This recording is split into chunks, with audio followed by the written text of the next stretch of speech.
අපිට පුද්ගලික බස් රථ සහ ලංගම බස් රථ කියලා කොටස් දෙකක් තියෙනවා. හැබැයි අපේ ප්‍රධාන අරමුණ තමයි මේ දෙකම භාවිතා කරලා මහ ජනතාවට වඩා ගුණාත්මක ප්‍රවාහන සේවයක් ඇති කරන්නේ.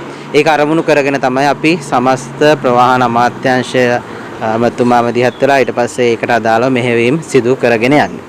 ඒ අතරේදී අපි දැකපු දෙයක් තමයි ශ්‍රී ලංගම කියන්නේ සාමාන්‍යයෙන් ජනතාව එදිනෙදා වැඩිපුර භාවිතා කරන ආයතනයක්. නිසා ඒක ගොඩනගා ගැනීම වෙනුවෙන් තමයි මැදිහත් වීමක් සිද්ධ කරගන්න ඕන.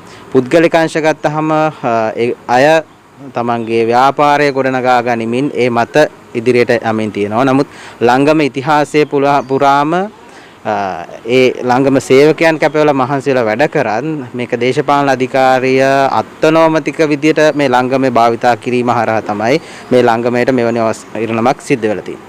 ඒක තමයි මේ தත්ත්වයට උදා වෙලා තියෙන්නේ. දැන් අපි ආණ්ඩුවක් විදියට ලංගමයේ ගොඩනගා ගන්න විශාල වැඩ ප්‍රමාණයක් අමාත්‍යාංශය මැදිහත් වෙලා සිදු කරමින් යනවා. විශේෂයෙන්ම ලංගමයට අවශ්‍ය රියදුරු පුරප්පාඩු තියෙනවා, කොන්දස්තර පුරප්පාඩු තියෙනවා. මම හිතන්නේ ඒව බඳවා ගැනීම වල අවසාන අධීරයේ තියෙන්නේ. ඒ වගේම සුවිශේෂී තත්ත්වයක් තමයි කාන්තා කොන්දස්තරවරියන් 25 දෙනෙකු පසුගිය දවස්වල බඳවා ගැනීමට කටයුතු කරමින් ඉන්නවා. ඔවුන් බඳවා ගන්නවා. බස් රථ ඇණියේ බස් රථ සංචිතයේ අඩුවක් තියෙනවා. බස් රථ සංචිතය වැඩි කරගන්න මැදිහත් වෙලා ඉන්නවා. ඒ අතරේදී හැම දිස්ත්‍රික්කයකම ඒ වෙනුවෙන් මහන්සි වෙන മന്ത്രിවරු පත් කරලා තියෙනවා. ඔවුන් ඒ දිස්ත්‍රික්කයට අදාළ සියලුම ප්‍රවාහන අංශයට අදාළ සියලුම මැදිහත් වීම කරමින් යනවා. ඒ අතරේ අපි විශේෂයෙන්ම කළුතර දිස්ත්‍රික්කයේ මේ මතුකම ඩිපෝව අද අපි භාවිතා කරගෙන තියෙන්නේ.